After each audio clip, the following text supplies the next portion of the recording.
Jadi saya cuma menyebutkan, wahai zat air putih yang dari gelas, gitu kan, jadikanlah kesehatan untuk jasmani dan rohani saya. Iya. Ya Allah, ridhoi air ini untuk penyembuhan penyakit saya. Bismillahirrahmanirrahim. Itu yang saya lakukan. Aku jadi ingat. Dan alhamdulillah, ya udah beberapa hari, 7 hari, Ada beberapa hari lah. Ya alhamdulillah saya sembuh. Nah ini Mas, aku jadi ingat nih Mas. Aku jadi tuh, bukan cuma air Mbak, makanan apapun. Ya kayak tadi gitu, saya makan doanya martabak gitu, caranya. Seperti itu. Oh, kalau masalah air putih tadi aku jadi ingat nih. Aku tuh diajarin teman. Kalian ngajarin gini. Kan ceritanya ini kan aku punya hajat gitu ya, aku punya mau apa-apa, orang mau bayar utang atau aku pengen nyembuhin sakit di diriku sendiri, atau aku bilang anakku, kita memang yang menyembuhkan kita itu iman Mas. Iya, betul. Iman kita Sama keyakinan. Iya, iman kita dan keyakinan. Yakin kita kan. Aku diajarin pakai air putih katanya. Dan Mbak Ana yakin kan? Aku belum yakin. Oh, belum yakin. Belum berhasil makanya. Oh. Nah ini sekarang kan dapat cerita baru nih dari Mbak Ana harus Masnya. yakin, yakin. Karena ini sebetulnya doa ini nggak dikhususkan untuk yang beragama apapun. Enggak, memang Ini itu antara kayak manusia sama Tuhannya udah. kayak apa namanya, kayak Jadi kita tuh berterima kasih. alam semesta ya. Jadi gini Mbak, ini kan pasti kan kita nggak tahu. Kalau kita meyakini agama kan, kalau saya meyakini, saya tahu pun di Kristen juga sama lah. Tuhan dulu kan cuma satu Tuhan doang kan? Ya Tuhan Di cuma alam satu. semesta, ya kan? Nah, bisa ada semua makhluk kan dari apa coba? Pasti dari sesuatu yang dia lepas dalam diri dia hingga menjadi Berkembang biak itu. bukan berkembang biak. Saya nggak mau ngomong itu, saya salah nanti. Menjadi alam semesta, menjadi apa gitu kan? Nah, dan saya yakin air pun bisa bicara atau mempunyai nyawa sendiri yang kita nggak tahu kan. Tanah pun pasti punya nyawa sendiri. Itu sebagai apa ya? Nah, makanya kita izin, maksudnya gitu. Saya izin kepada air itu. Sarana kali ya Mas ya? Dan saya meyakini. Media bukan sih? Media, itu? media. Iya, media ya. Untuk penyembuhan lambung saya gitu. Dan saya perhatikan itu, makan pun saya dalam hati saya ngomong itu. Kadang-kadang kalau isi saya nggak tahu gitu. Ngapain sih gitu ya? Kan saya nggak enak kan. Saya ngomong tuh. Wahai makanan labu. Saya sebutin itu labu. Apalagi sebutin pokoknya makan itu ayam. Jadilah penyembuh penyakit saya di lambung dan usus saya. Nah itu kalau ke zaman modern juga kembali lagi itu Mas, manifestasi. Oh iya. Jadi pikiran positif kita itu kan.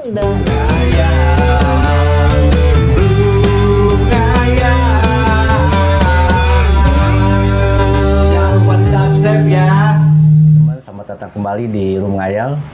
Kali ini ketemu lagi sama Mbak Anda Mary. Apa yang mau ditanyakan? Saya pengen ngobrolin soal bullying. Oh, bullying. Iya, kan saya kan bullying tentang anak-anak. Oh. Iya, betul. Kan gini, saya kan tinggal di lingkungan yang banyak muslimnya gitu kan. Nah, anak saya itu temen yang sebaya itu Mas, semuanya itu kan muslim lah ya otomatis. Nah ini anakku tuh kalau main tuh keluar gitu ya, keluar udah berapa jam, tahu-tahu pulang nangis. Dia nangis tuh, aku tanya kenapa dek gitu kan, dia nggak mau ngomong, diem aja dia. Terus ada apa, dipanggil temennya, ayo piano main, nggak mau main gitu kan. Terus aku nanya lagi, ada apa, coba bicara sama ibu, ngobrol sama ibu kan. Terus dia bilang gini, tadi aku dibully bu, katanya. Aku dibully jadi orang Kristen, katanya. Oh gitu. Oh, dibully gimana, katanya. Sunat lu orang Kristen, lu nggak sunat lu. Emang harus sunat ya bu, gitu kan. Saya kan ngasih jawaban ya, kalau memang perspektif dari Kristen kan tidak harus.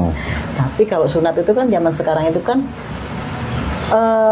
masih ke apa namanya, untuk kesehatan lah ya. Kalau dari agama kan memang tidak mengharuskan kayak gitu. Aku jelasin sama anak, lagi masih bocah kan, dia udah masih bayangin tuh sunat itu sakit, takut dia takut. Jadi aduh lah, kalau nggak usah sunat, aku nggak mau sunat aja gitu kan. Ya udah, terserah nanti kamu gimana kesananya. Nah gitu, menurut Anda gimana nih, bocah nih main sama temen, kamu orang Kristen, kamu Tuhannya 3, terus kalau mati masuk neraka, kayak gitu, gitu. Bahasanya tuh gitu.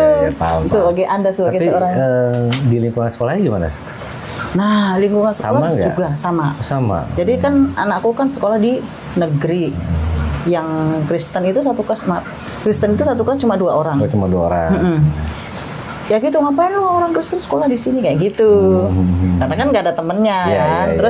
Terus guru agama juga kebetulan tidak ada, kosong. Jadi kita sekarang untuk siswa-siswi SD negeri yang tidak mendapatkan pelajaran agama, kita tiap minggu dapat pelajaran dari paroki setempat.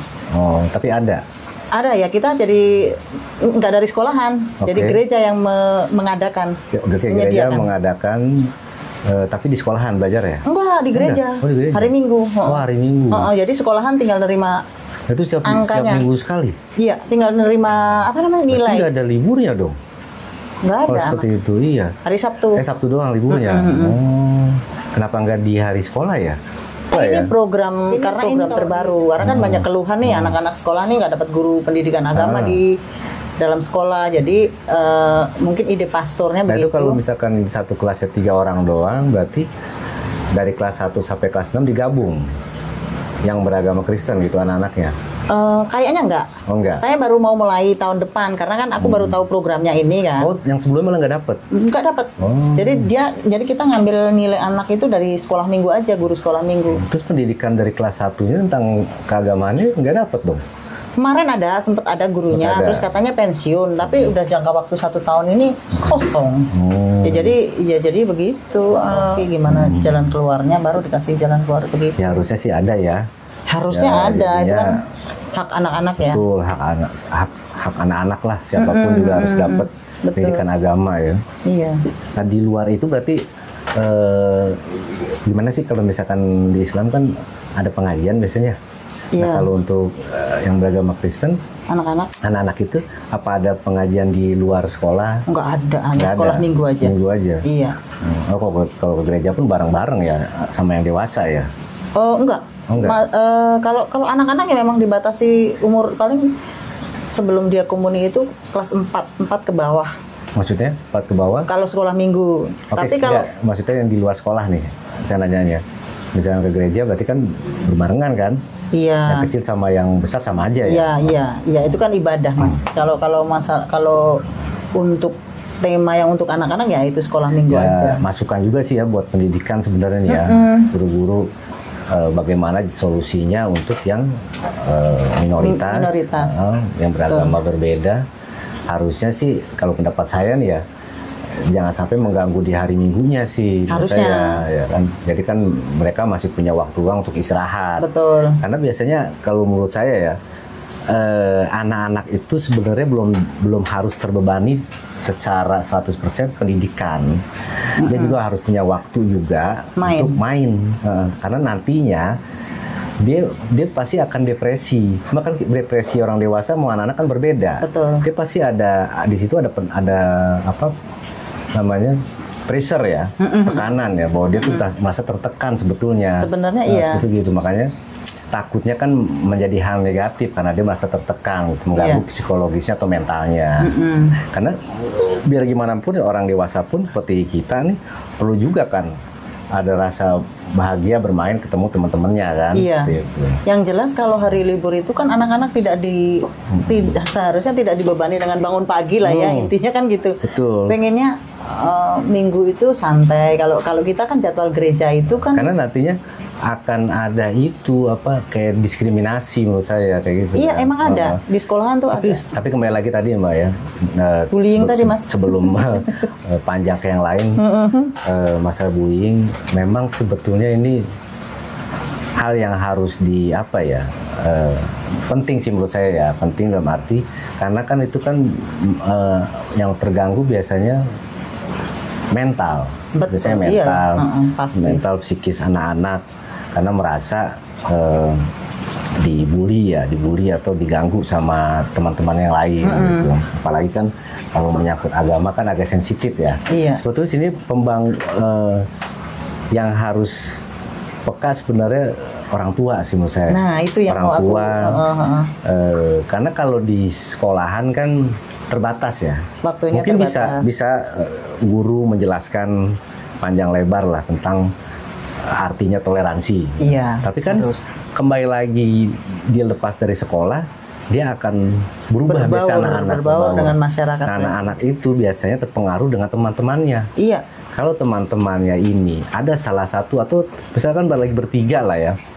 dua orang begitu pasti akan ngikut yang satunya. Dulu pun sama gitu, cuman mungkin dulu itu kan media kan nggak ada nggak seperti sekarang. Jadi kadang-kadang dianggapnya biasa-biasa saja, nggak kedetek sama masyarakat umum. Padahal yang nggak biasa-biasa itu kadang mempengaruhi juga.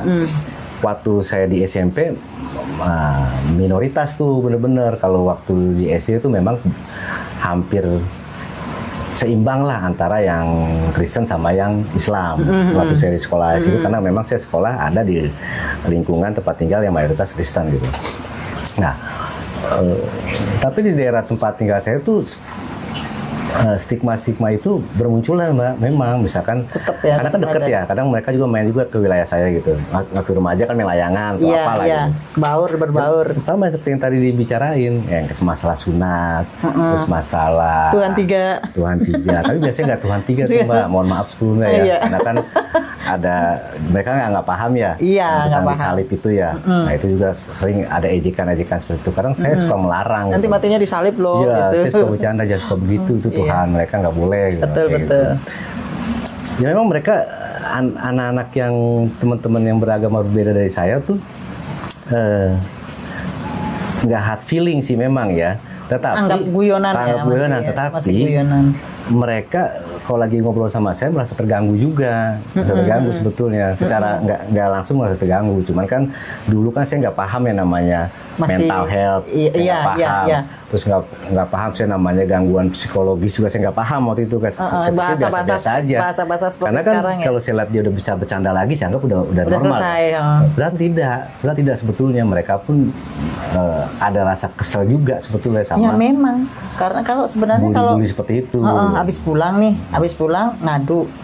Nanti udah paling sejam 2 jam gitu kan dia bete terus merasa sedih, merasa sendiri.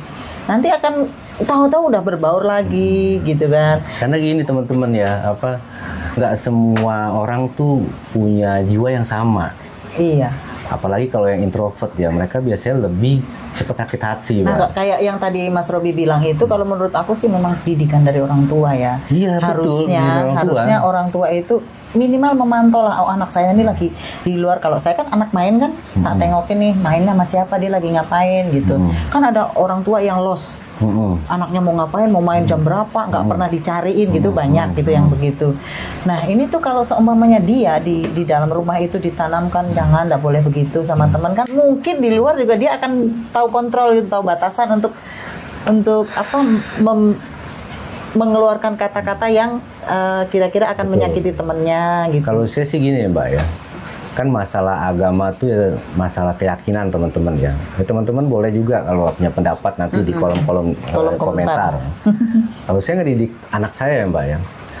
Saya punya keyakinan, Mbak Ana gue pasti punya keyakinan dan mempercayai hal itu kan ya.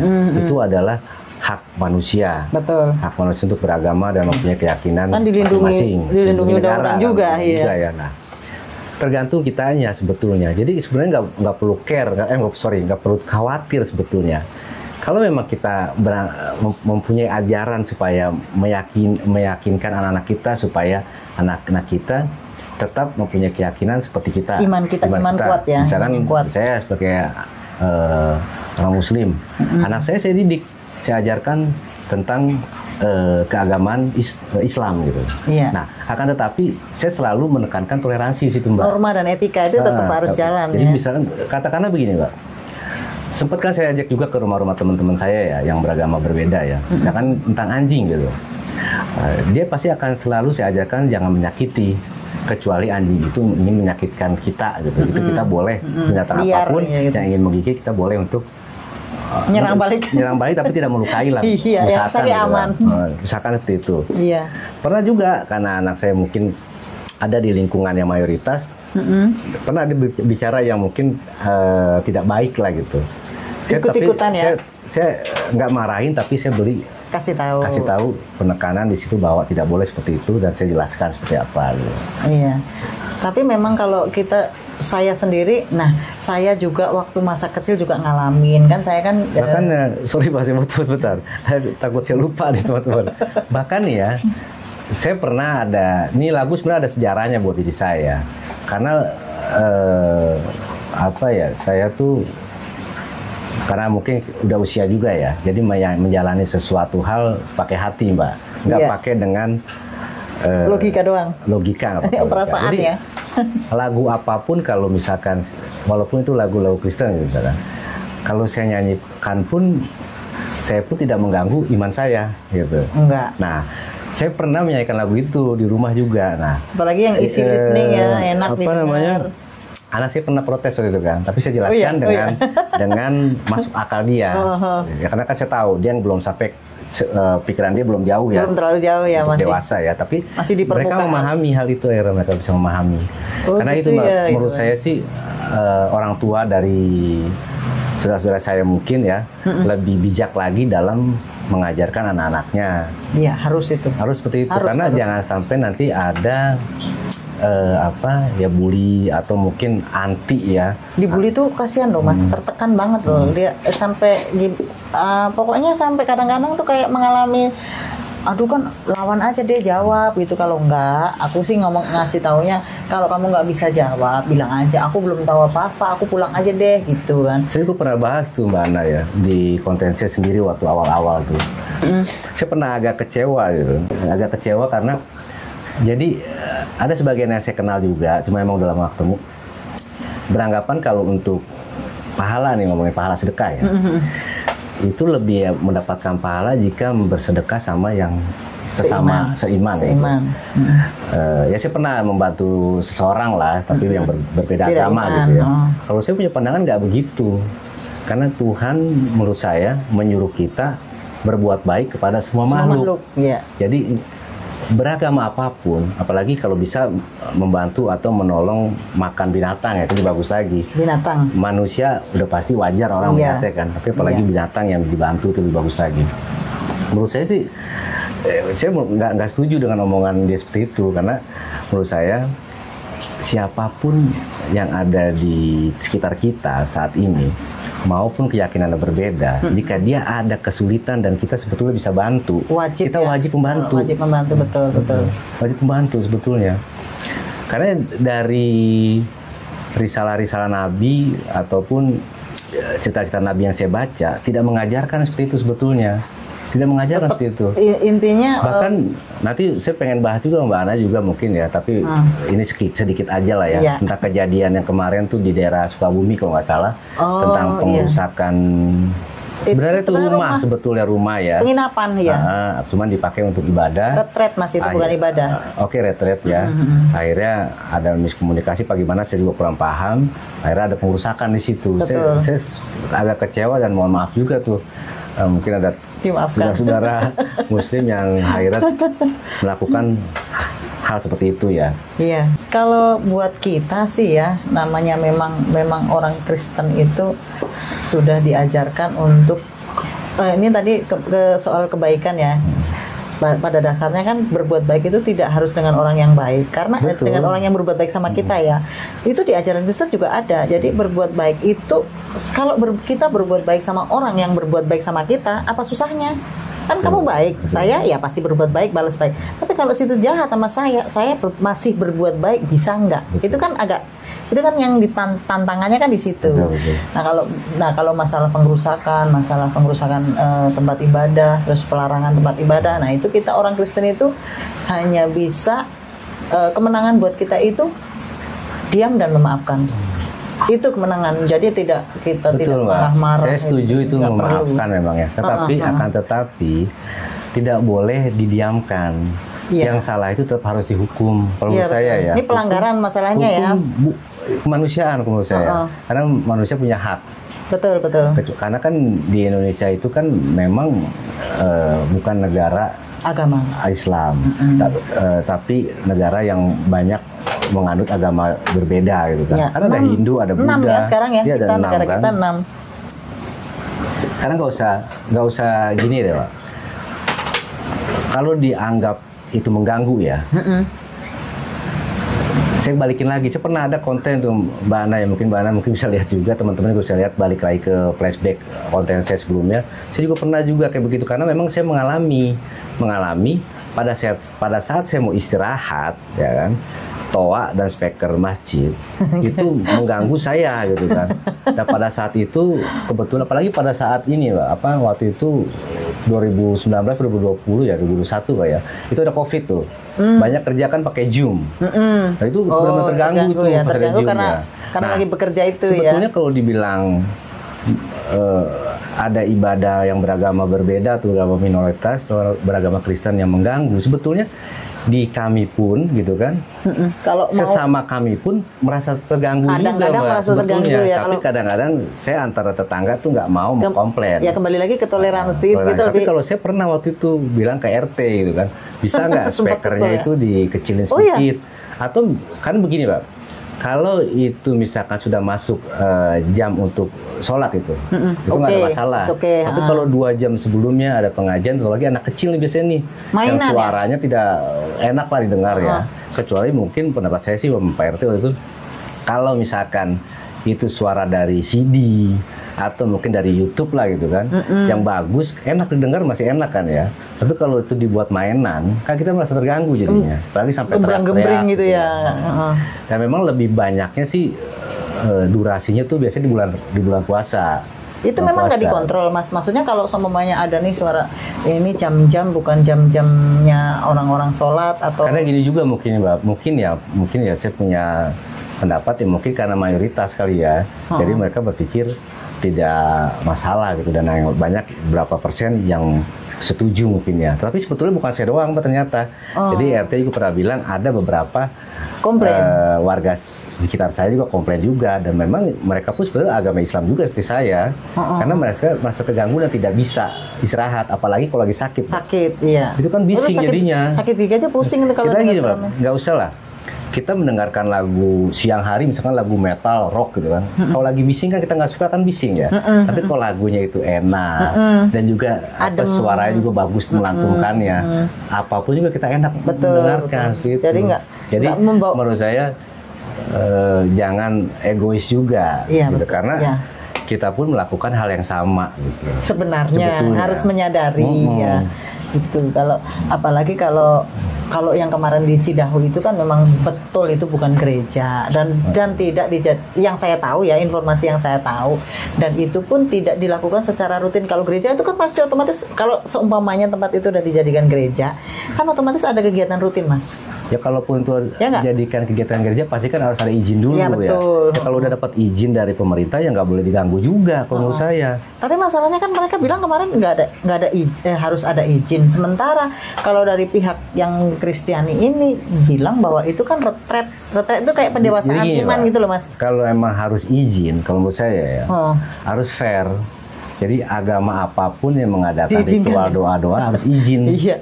Izin. Karena nggak usah ritual agama deh Mbak. Misalkan mengadakan pernikahan, mengadakan acara lah. Kan biasanya suka mengganggu jalan. Dangdutan gitu ya. Nah itu apakah itu mengganggu orang nggak? Sebetulnya mengganggu sebetulnya. Ada laporan nggak dia? Kan belum tentu juga ya. Memang kalau itu biasanya mereka izin ke RT.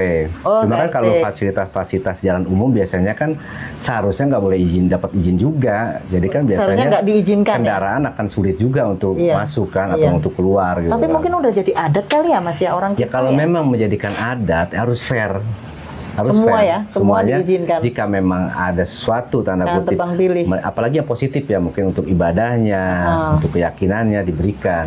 Kecuali memang 24 jam bising, nah itu boleh kita untuk menolak, untuk protes. Betul, mau agama apapun, jika itu dilakukannya acara tersebut 24 jam atau mungkin lebih dari jam istirahat lah, dan mengganggu jam-jam tertentu peribadatan, istirahat orang lain yang warga setempat, itu sebenarnya harusnya kita wajib untuk melarangnya, menurut saya. Iya, dikurangi. Mau agama apapun menurut saya. Iya. Yang penting gini, semuanya satu agama mengadakan acara, yang lain tidak merasa terganggu. Iya. Kan gitu ya. Betul. Jadi saling menjaga keharmonisan itu perlu. Ya kan di saya juga sama Mbak. Saya pun kalau ada acara, contohlah sunatan atau apa, memang saya izin sama warga setempat. Tapi saya juga tahu durasi, misalkan habis maghrib atau habis isya, berhenti dulu. Jangan sampai jam 10 lah, atau mungkin setengah 10 sudah kelar tuh. Atau mungkin saya acara yang pakai suara itu biasa 1 jam. Contoh apa? Di situ ada yang namanya apa ya Pak? Saya lupa ada tuh namanya itu. Rebana tuh apa namanya? Oh iya, rebahan kasidah. Hadroh. Nah, hadroh. biasanya kalau saya pakai hadroh tuh cara saya 1 jam saja. Hadroh itu apa sih? Hadroh tuh saya seperti ini, Mbak, apa? Rebana atau rebana nggak? Tahu. Itu bukan kasidah ya, beda ya? Iya, tapi ada yang namanya sebutan ada yang hadroh tuh. Hadroh. Karena saya jangan sampai saya juga acara saya, walaupun itu acara keagamaan juga ada doa-doa di situ, jangan sampai mengganggu yang walaupun sekitar rumah saya, tetangga saya tuh muslim semua, tapi kan saya takutnya mereka mungkin ada yang sakit, atau mungkin mereka ada yang pengen istirahat gitu kan. Saya nggak mau terganggu lah. Itu baik lagi ke Budi yang tadi, menurut saya peran orang tua ini yang penting. Peran orang tua mendidik anaknya sedini mungkin untuk diajarkan toleransi. Nah, kalau saya dulu tuh, ini pengalaman saya yang waktu kecil SD ya, SD itu tahun lama lah pokoknya. Masih SD itu kan satu kelas itu ada 36 siswa. Siswa-siswi. Jadi kalau yang Kristen itu antara 4 sampai 5. Ini kan gurunya sudah tahu ya, guru agama Islam kan sudah tahu bahwa murid saya ini yang beragama Islam sekian, yang beragama Kristen sekian. Kan tidak perlu, kalau sudah di absen kan sudah tahu jumlahnya berapa. Ini nggak begitu, Mas. Jadi ngeledeknya itu kebangetan. Kalau menurut saya ya, ngeledeknya kebangetan karena gini, dalam satu kelas itu dipanggil nih, yang Islam di sebelah kanan, yang Kristen di sebelah kiri. Ngapain kita mesti maju? Kan tinggal tunjuk jari aja. Yang Kristen siapa? Nah, udah kelihatan 5 orang. No. Ini kenapa mesti dikumpulin? Oh, Islam banyak. Itu kan lucu. Secara tidak langsung akhirnya menjadi sesuatu yang perbedaan di situ, menekankan anak-anak untuk ada perbedaan di situ. Itu kan psikologis, Pak. Iya, betul. Psikologis itu sebetulnya. Masih saya sampai sekarang tuh masih ingat itu Pak Guru tuh dulu ngapain ya mesti nyuruh saya harus di sebelah sana di pojokan belakang. Anak-anak kecil ya. Belakang tempat dia duduk. Jadinya karena secara nggak langsung mereka ada penekanan di situ kan. Iya, tertekan. Jadi akhirnya itu Kristen gitu. Kalau nggak bisa jadi juga kepercayaan dirinya hilang. Ini kan minder, jadinya minder. Aku cuma berapa orang ya, aku cuma, kalau anak saya kan ya aku cuma sendiri, cuma berdua doang saya gitu kan. Kalau hari Jumat itu kan dari sekolah ada sholat duha tuh. Dia kalau hari Jumat tuh bilang gini, aku boleh nggak sih nggak usah sekolah? Lah emang kenapa? Karena aku nggak ada agama, gurunya nggak ada. Terus kalau pada sholat semua aku di kelas berdua doang, katanya gitu. Ya tapi kan saya tidak bisa dia hari Jumat harus tinggal di rumah, diam di rumah nggak sekolah kan nggak bisa ya. Kayak gitu berarti dia ngapain tuh? Tidur katanya di kelas. Sama habis mata pelajaran agama Islam kan, itu ada 2 mata pelajaran tuh kalau hari Jumat. Kan ada 3 orang kan? 2 orang aja. Bukan, 2 orang yang Kristen. Satu kelas 2 orang. Yang mereka berdua berarti di dalam kelas. Ya, mau ngapain, mau main, ngapain gitu ya? Pokoknya mereka tinggal di dalam kelas karena kan kalau itu acaranya kan di halaman sekolahan kan, pada keluar semua. Jadi aku kan cuma berdua doang, semuanya pada di sana di lapangan pada punya acara. Aku ngapain coba gitu kan? Nah itu tapi kan kembali lagi saya kan nggak mungkin gitu loh. Terus bilang ya udah Bu, anak saya hari Jumat nggak usah masuk ya karena acaranya cuma buat tapi memang tetap diwajibkan untuk masuk ya, untuk datang ya. Masuk karena kan pelajarannya nggak cuma agama. Ada satu lagi pelajaran yang memang dia harus hadir kan, pelajaran umum, pendidikan umum. Nah kayak gitu tuh apa ya? Karena saya nanya juga sama gurunya, bolak-balik saya nanya, Bu, anak-anak yang agama Kristen gimana ya gurunya? Belum dapet. Selalu jawabannya belum dapet, tidak dapet. Padahal kalau kan kelas 2 itu kan A, B, C, D 4 kelas. 4 kelas itu kan kalau 4 kelas ada berapa orang saya kurang paham tuh. Kan bisa dikumpulin tuh jadiin satu gitu kan. Masa sampai 1 tahun kosong. Akhirnya kita sendiri yang harus cari solusi. Terus nih kembali lagi ke pengalaman aku tuh kecil itu Mas. Aku tuh pernah pulang sekolah nih. Aku dikejar anak-anak SMP kan masih kecil lah ya.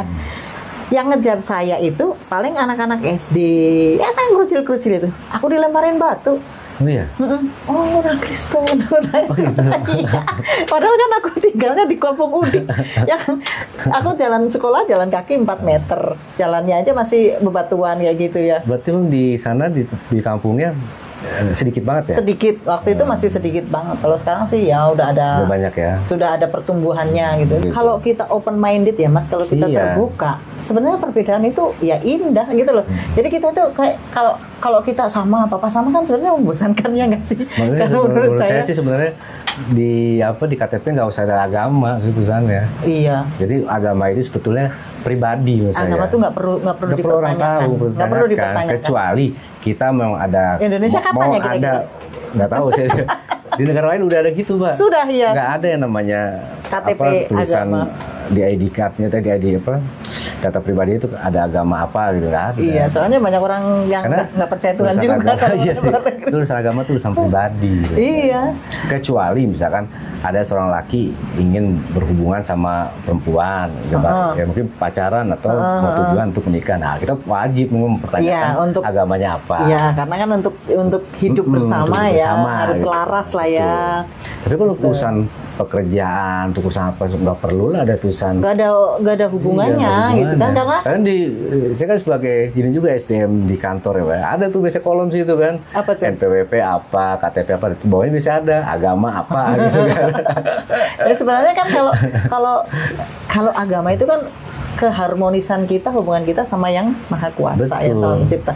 Nah kalau yang selain agama itu kan harmonisasi dengan lingkungan, dengan tetangga, ya, dengan orang lain. Ya, nah, teman-teman anggap ada negatif tentang pendapat saya, terserah saya mah. Saya punya pendirian sendiri. Ya. Karena saya bisa memegang keyakinan saya sendiri. Saya pernah waktu itu dalam kesulitan. Nah, kesulitan memang waktu saya kurang baik menjalani hidup. Akhirnya saya pernah collab juga, gitu kan. Dan saya mulai mendekatkan diri dengan Tuhan. Saya dengan sholawat, Mbak. Oh iya. Ada sholawat, ada teman yang sering mengadakan acara-acara, tapi 80% mengiramakan sholawat. Nah, saya tersentuh di situ kan, karena memang orang tuh biasanya tersentuh dengan irama kan. Akhirnya saya mencoba untuk belajar kembali dan membaca kembali buku-buku agama ya. Nah, di samping itu juga saya pernah waktu itu tersentuh lagu rohani Kristen, saya pernah tersentuh. Yang akhirnya saya kembali lagi untuk menjalankan. Tapi saya dengan lagu itu saya menjalankan sholat saya dengan baik akhirnya. Gitu. Iya. Jadi itu lagu kan, masalah judulnya itu Indah Rencanamu Tuhan ya. Jadi memang Tuhan punya rencana buat diri saya gitu kan. Oh iya. Begitu saya jatuh, gitu kan, saya tuh collab, kerjaan nggak ada dan usaha juga bangkrut. Saya bisa membenah diri kan, hati saya kan, bahwa lu harus mendekatkan diri kepada Tuhan gitu kan. Sama yang karena selama ini mungkin lu sudah lalai atau lupa dengan Tuhan. Betul. Kebanyakan mungkin hidup saya dulu teman-teman selalu berpikir dan tentang duniawi, kedagingan. Nah, menurut saya kalau iman kita kuat gitu menurut saya, ini kembali ke Bully sebenarnya. Iman kita kuat dan kita pun mengajarkan anak-anak kita sesuai dengan agama masing-masing ya, anak kita tuh tentang keimanan itu dengan baik.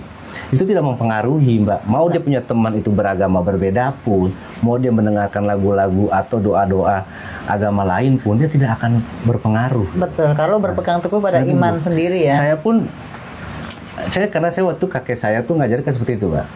Hidup itu kalau emang kamu sudah yakin dengan apa yang kamu yakini, itu dimanapun kamu berada, kamu tidak akan imanmu menyelamatkanmu dan juga kamu tidak akan tergoyahkan gitu kan. Iya. Saya ada di tempat yang hitam, ada di tempat yang manapun, saya tidak pernah tergoyahkan, teman-teman. Walaupun saya tidak menjalankan ritual dengan baik ya. Karena itu sebetulnya yang harus orang tua ajarkan tuh selain syariat menurut saya. Kalau di agama Islam itu ada syariat. Tentang Al-Quran, tata cara sholat dan lain sebagainya diajarkan juga, tarekatnya juga pada anak-anak sedini mungkin menurut saya. Saya waktu itu diajarkan tentang itu, Pak, hubungan kepada Tuhan itu mungkin yang saat ini orang bilang itu mungkin tarekat atau marifat dalam Islam ya. Sama kakek saya tuh di SMP benar-benar sedini mungkin. Jadi dimanapun saya berada, saya punya keyakinan yang nggak tergoyahkan gitu kan, karena masalah bully ini kalau saya goyahin kira-kira bisa. Karena ini nyangkut dari itu, Mbak, karena nyangkut itu seperti orang tua saya juga begitu. Misalkan ada teman saya nih berbeda agama, ada teman saya juga di SMP juga berbeda agama, sering main rumah saya ya. jangan dekat gitu kan, nggak terlalu dekat, karena agamanya berbeda gitu. Nah, itu sebetulnya memang ketakutan orang tua kepada anaknya, takut anaknya itu kepincut ya, bukan kepincut, akhirnya pindah keyakinan. Tapi gitu. Menurut saya itu kayak lelucon Mas kalau sama iya, jangan gaul sama ini, jangan gaul sama seperti itu. Seperti itu sebenarnya awalnya dari situ Mbak. Kalau saya menyimpulkannya ya, sebelum Mbak nanya ini, saya jauh tuh udah pernah menganalisa hal seperti itu. Bukan di keluarga saya aja, di keluarga saudara-saudara yang lain pun seperti itu, dan saya menganalisa sendiri. Ternyata seperti itu. Nah, makanya ada yang orangnya fanatik beragama, dia salah menerapkan sosialnya. Saya punya patokan di Islam tuh ada, boleh tanya sama temennya yang beragama Islam nanti. Hablum minallah, hablum minannas. Itu yang saya patokin. Jadi hubungan saya sama Tuhan baik, hubungan saya sama sesama pun saya harus baik. Itu penting udah. Karena kalau saya sama Tuhan baik, tapi saya sama manusia siapapun saya tidak baik, tetap Tuhan nggak akan suka. Sebenarnya Tuhan pun nggak akan suka. Sebenarnya di Kristen juga. Untuk yang tadi, yang masa Sukabumi, yang Sukabumi tadi, dia rajin nih sholatnya. Dia hubungan ngaji ataupun dia ada pengajian bagus segala macam, bagus lah pokoknya. Tapi dia mencelakakan makhluk hidup yang tidak melukai dia ataupun tidak mengancam dia. Tuhan pun tidak suka. Tuhan marah ya. Nah ini yang saya bingung makanya sama teman-teman yang lain, saudara lain, kenapa mereka melakukan hal itu Mbak? Gitu. Kenapa harus begitu? Nabi atau Rasul di dalam Islam, Nabi Muhammad tidak mengajarkan seperti itu.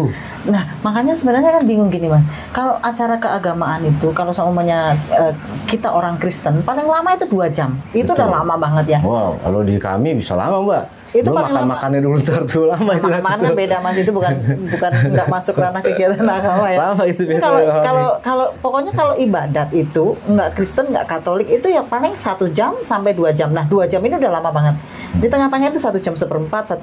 Kenapa sih tidak dibiarkan saja 2 jam? Udah biarin dah mereka lagi beribadah. Habis itu kan pada bubar, nggak mungkin pada ngumpul di situ berkelompok. Kalau misalkan, memang pernah ada pembahasan, pernah ada omongan juga tuh Mbak. Tapi rumah dong nggak boleh dong ke tempat ibadah gitu misalkan. Nah kadang-kadang di kami pun juga sama gitu. Misalkan nggak ada tempat, kami pun ngadakan di rumah biasanya. Iya. Di rumah tuh, pengajian di rumah. Kalau pengajian kan memang kadang motor banyak tuh. Akhirnya kalau saya mau jalan pulang tuh saya susah tuh Pak. Karena ada tetangga saya yang lain sedang mengadakan pengajian biasanya tuh. Iya. Akhirnya saya muter gitu. Nah kalau di kampung, kalau di kampung itu kan ada kenduri itu Mas ya. Kenduri itu kan kalau yang mengadakan orang Muslim, orang Islam kan dia ada doa-doa. Ya, acaranya juga berapa menit sih, paling setengah jam lah, 1 jam gitu. Sama dengan orang Kristen. Orang Kristen umpamanya ada syukuran apa 7 hari, 7 bulan atau apa ya. Kan pasti ada kita doa bersama. Itu kan bukan maksudnya itu bukan gereja. Itu tuh cuma kita ibadah dengan lingkungan kita yang lingkungan kecil itu dan jarak waktunya itu cuma 1 jam udah. Kalau acara di rumah 1 jam. Kalau tadi gue saya sempat baca tuh Mbak, saya sempat nonton kemarin, sempat nonton juga ada berita konten YouTube KDM yang ngangkat tentang gereja rumah ibadah itu Cidahu itu kan. Ada di situ ada penjelasan tentang retret tuh. Karena retret itu sebetulnya pendewasaan iman. Dia cuma buat healingnya anak-anak. Mereka nyebutnya. Jadi di situ bukan cuma beribadah saja, kumpul-kumpul, ada kumpul-kumpul juga, bahkan ada yang main game di situ, bermain lah di situ, nyanyi, kumpul-kumpul. Nah, jadi gini, kalau retret itu kadang-kadang ada renungan gitu loh Mas. Kita renungan, ya memang sih bedah Alkitab, tapi kan cuma 1-2 ayat lah, nggak mungkin satu Alkitab kita bedah semua dalam satu season itu kan. Jadi ya habis semuanya. Retret itu kan bergaul, kita sampai introspeksi diri, terus berdoa bersama, nah nyanyi-nyanyi, having fun gitu kan, anak-anak kan libur sekolah kan. Nah habis itu tutuplah dengan ibadah itu, ucapan syukur sebenarnya lebih ke ucapan syukur. Ya itu dia, nggak lama. Ya mau apapun ceritanya atau penjelasannya dari Mbak Ana tadi, tapi menurut saya kembali lagi kita tetap harus menghormati Mbak. Apapun itu, dari yang Islam menghormati yang Kristen, menghormati yang Buddha, menghormati yang Hindu, begitupun sebaliknya mereka pun menghormati saudara-saudara yang beragama yang berbeda. Maksudnya seperti itu. Betul. Kan Tuhan menciptakan manusia itu kan pada dasarnya manusia itu diciptakan baik. Betul, ya nggak? Semua manusia itu punya hati nurani, semua manusia itu punya sisi baik gitu loh Mas. Nggak ada orang jahat banget, tapi walaupun orang itu jahat banget, tapi kan dalam hatinya kecil gitu kan, tetap dia kepengen berubah untuk menjadi orang yang lebih baik. Ada di titik tertentu bahwa saya udah cukup deh, saya ini nggak bener nih, saya merasa nggak bener, udah cukup lah, saya harus berubah. Kan semua manusia kayaknya mengalami hal itu, nggak mau agama apa, mau gendernya apa, kan titik tertentu itu manusia itu akan merindukan sang pencipta. Betul. Ya, dengan cara ya kalau Anda yang orang berbeda, ya. Anda orang Islam ya mungkin wirid. Ya kita juga ada wirid. Sholat wirid itu kan yang tengah malam itu tahajud. Nah, tahajud kita juga ada, Mas. Iya, tahu saya. Saya punya teman juga biasanya mengadakan doa tuh, dia punya tempat khusus lah di rumahnya ya. Iya. Tengah malam, Mbak. Jam 3 pagi pun kita ada. Ya, sama tuh, dengan cara berdoa yang berbeda. Iya, tentu. Isinya juga berbeda, cuma bahasanya yang berbeda. Kalau Anda kan pakai bahasa, memang pakai bahasa Arab. Kalau kita kan bahasa kita sendiri gitu. Suka-suka saya mau pakai bahasa Jawa, mau pakai bahasa Inggris. Sebenarnya gini, Mbak. Untuk teman-teman juga yang mungkin nggak bisa bahasa Arab ya, menurut saya pakai bahasa Indonesia pun Tuhan udah tahu. Tiap makan tuh nggak sekedar doa, ada doa makan kan di Islam juga ya. Akhirnya pas saya sakit kemarin, alhamdulillah mujarab gitu kan, saya akhirnya mempraktekkan doa dengan bahasa Indonesia. Tuhan pasti mau bahasa apapun pasti tahu gitu kan. Iya. Jadi misalnya saya minum air putih, karena kan saya sakit lambung tuh, mah saya. Jadi saya cuma menyebutkan, wahai zat air putih yang ada di gelas gitu kan, jadikanlah kesehatan untuk jasmani dan rohani saya. Iya. Ya Allah, ridhoi air ini untuk penyembuhan penyakit saya. Bismillahirrahmanirrahim. Itu yang saya lakukan. Aku jadi ingat. Dan alhamdulillah, ya udah beberapa hari, 7 hari, beberapa hari lah. Ya alhamdulillah saya sembuh. Nah ini Mas, aku jadi ingat nih Mas. Jadi bukan cuma air Mbak, makanan apapun. Ya kayak tadi saya makan martabak gitu. Caranya. Seperti itu. Oh, kalau masalah air putih tadi aku jadi ingat nih. Aku tuh diajarin teman. Kalian ngajarin gini. Kan ceritanya ini kan aku punya hajat gitu ya, aku punya mau apa-apa, orang mau bayar utang atau aku pengen nyembuhin sakit di diriku sendiri, atau aku bilang anakku, kita memang yang menyembuhkan kita itu iman Mas. Iya, betul. Iman kita sama keyakinan. Iya, iman dan keyakinan. Yakin kita kan. Aku diajarin pakai air putih katanya. Dan Mbak yakin kan? Aku belum yakin. Oh, belum yakin. Belum berhasil makanya. Nah ini sekarang kan dapat cerita baru nih dari Masnya. Harus yakin. Karena ini sebetulnya doa ini nggak dikhususkan untuk yang beragama apapun. Enggak, memang ini itu antara kayak manusia sama Tuhannya udah. Kayak apa namanya? Kayak jadi kita tuh berterima kasih. Alam semesta ya. Jadi gini Mbak. Ini kan pasti kan kita nggak tahu. Kalau kita meyakini agama kan, kalau saya meyakini, saya tahu pun di Kristen juga sama lah. Tuhan dulu kan cuma satu Tuhan doang kan? Ya Tuhan memang satu. Ya kan? Nah, bisa ada semua makhluk kan dari apa coba? Pasti dari sesuatu yang dia lepas dalam diri dia hingga menjadi berkembang biak itu. Bukan berkembang biak, saya nggak mau ngomong itu, saya salah nanti. Menjadi alam semesta, jadi gitu kan? Dan saya yakin air pun bisa bicara atau mempunyai nyawa sesendiri yang kita nggak tahu kan. Tanah pun pasti punya nyawa sendiri. Itu sebagai apa ya? Nah makanya kita izin, maksudnya gitu. Saya izin kepada air itu. Sarana kali ya Mas ya? Dan saya meyakini. Media bukan sih? Media. Iya, media ya. Untuk penyembuhan lambung saya gitu. Dan saya perhatikan itu, makan pun saya dalam hati saya ngomong itu. Kadang-kadang kalau isi saya nggak tahu gitu. Ngapain sih gitu ya? Kan saya nggak enak kan. Saya ngomong tuh. Wahai makanan labu. Saya sebutin tuh labu. Apalagi sebutin lah pokoknya makan itu ayam. Jadilah penyembuh penyakit saya di lambung dan usus saya. Nah itu kalau ke zaman modern juga kembali lagi tuh Mas, manifestasi. Oh iya. Jadi pikiran positif kita itu kan udah ditanamkan pikiran kita. Aku yang diajarin teman tuh cuma bilang gini, kamu kenalin dulu air, ibaratnya ajak, katanya sih gitu ya, dia ngajarin. Ajak ngobrol. Iya, ajak ngobrol. Ajak dulu bicara sama air, kamu maunya apa?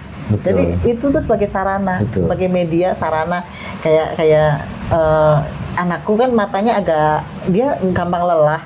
Ya udah sembuhin sendiri aja gitu. Jadi pakai air, kamu sambil doa, kamu sambil yakin gitu. Cuma aku belum yakin, aku belum bisa membuktikan tuh, karena aku kemudian sih Mas kadang-kadang. Kemudian aku kadang-kadang kalau lagi pengen coba gitu, tapi kan bukan karena aku yakin ya, karena aku penasaran gitu kan. Kalau yakin aku belum gitu. Masa sih ngobatin dengan cara seperti itu. Tapi kalau kembali lagi ke keyakinan, ya bisa jadi nggak ada yang nggak mungkin. Aku yakin ini sembuh. Sekarang gini aja Mbak Ana ya. Di agama saya sama, di agama Mbak Ana sama. Kalau ada keluarga sakit atau keluarga yang lagi ada rasa sakit lah, kan pasti di saya pun akan mendoakan pakai ayat-ayat Al-Quran ya, doakan atau Al-Fatihah atau apa ya. Tapi kan harus yakin. Iya. Atau kalau kenapa misalkan kok butuh ustadz yang doain? Sebenarnya kalau saya yakin nggak perlu ustadz. Bisa ya. Dengan baca Al-Fatihah pun mungkin bisa sembuh gitu. Yang Mbak juga sama Mbak Ana kan kekuatannya di doa itu bukan di orangnya kan. Anak Mbak Ana sakit, Mbak Ana kan pasti punya doa ya. Kalau Anda doain, kalau yakin pasti bisa sembuh juga gitu. Iya. Soalnya kalau zaman dulu tuh orang tua itu pakai, kalau kita itu kan orang Kristen itu kan ada ziarah tuh Mas ke Gua Maria. Nah, itu kan biasanya ada sumber air yang mengalir tuh kita ambil terus kita doain di situ. Nah, kalau demam atau sakit apa itu sambil doa lagi. Kalau kita kan andalan kita kan Bapak kami ya gitu, doa Bapak kami. Panas, badan panas tinggi, minum air itu sembuh sih. Aku pernah punya pengalaman gitu. Makanya kalau saya sih banyak orang anak sekarang atau mungkin orang tua sekarang yang beranggapan kita udah zaman modern kuno gitu, ya, terlalu kuno gitu. Kadang-kadang kan ada yang mengobati dengan air putih ya, doa terus suruh minum orang. Kalau menurut saya kalau memang itu menjadi obat, nggak ada masalah menurut saya. Bukannya kembali lagi ke hal yang dulu kuno menurut saya. Iya. Karena sebetulnya kita semua bisa ngobatin penyakit sendiri. Gitu. Ya yang menyembuhkan itu ya iman kita Mas, keyakinan kita. Intinya di situ. Makanya kan sekarang ada tuh Mbak, saya nonton juga di YouTube-nya konten Aderai. Namanya puasa 72 hari. Ada tuh puasa 70 hari. 72 jam, sorry. 72 jam. Ya. Tapi itu kan boleh lah, nggak langsung tiap hari boleh itu. Tapi mereka biasanya tetap minum air putih. Tapi mereka nggak makan.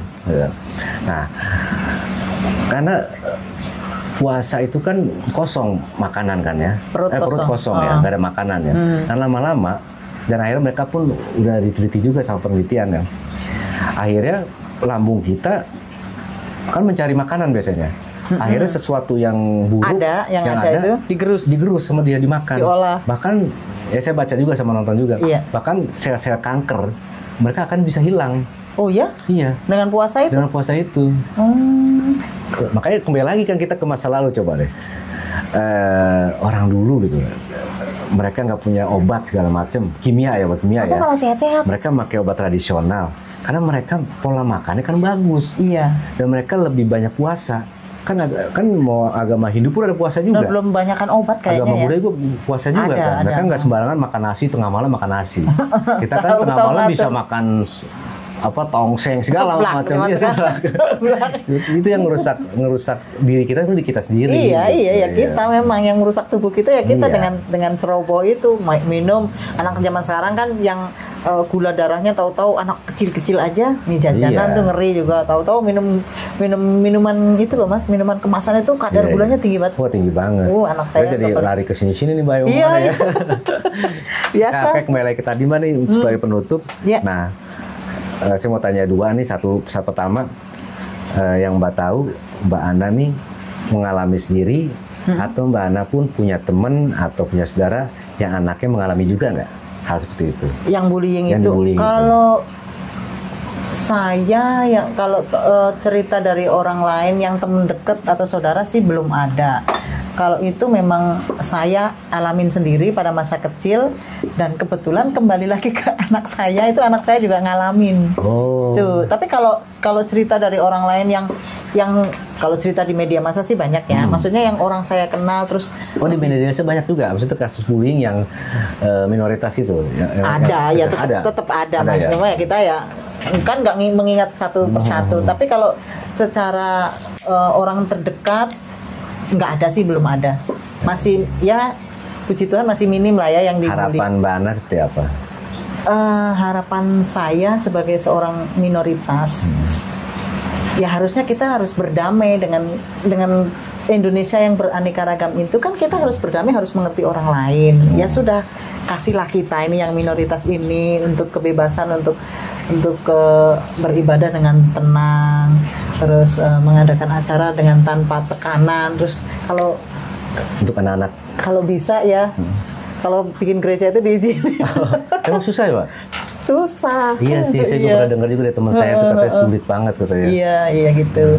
Kalau untuk anak saya, harapan saya sih sebagai orang tua itu harus menanamkan ke anak kita bagaimana menghargai orang lain, menjaga lisan kita supaya ini untuk orang tua yang orang tua siapa mayoritas. ya siapa aja lah ya, kita sebenarnya kita harus menanamkan ke anak itu bagaimana kita berkomunikasi dengan orang lain, bagaimana kita mengontrol bahasa supaya kita apa yang keluar dari mulut kita itu tidak menyakiti orang lain gitu. Contoh aja ada 1000 orang tua, anak-anak 1000 juga, itu nggak bisa kalau cuman yang efektif 50, 100 atau 200 orang tua.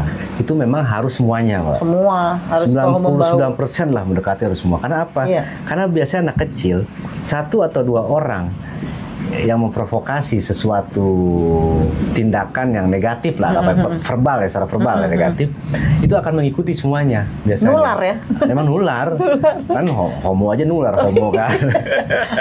Besok kita bahas ya. Kita bahas nanti masalah penyimpangan seksual. Itu pasti nular. Karena kita kan pasti ngalamin waktu remaja. Saya pun juga sama waktu kecil ya. Begitu ada teman saya melakukan sesuatu, saya ikutin juga. Begitu saya melakukan sesuatu yang salah, teman saya ikutin juga. Kalau remaja kita udah berani ngelawan ya. Berani ngelawan. Apa lu gitu. Kalau kecil kan. Tapi kalau misalkan semua orang tua menanamkan kepada anak-anaknya untuk saling menjaga lisannya, tingkah lakunya, sesama teman-temannya tuh harus baik, walaupun berbeda keyakinan, insya Allah akan rukun. Jadi tidak ada stigma atau tidak ada merasa perbedaan di situ. Gitu. Asik menjalani hidup. Enak menjalani hidup kayak sebenarnya berbeda itu indah Mas, berwarna. Indah lah. Tapi ngomong-ngomong mau login nggak ke saya? Siapa tahu kan gaul sama saya ini ya. Tapi kan kemarin udah hafal istiqomah tuh.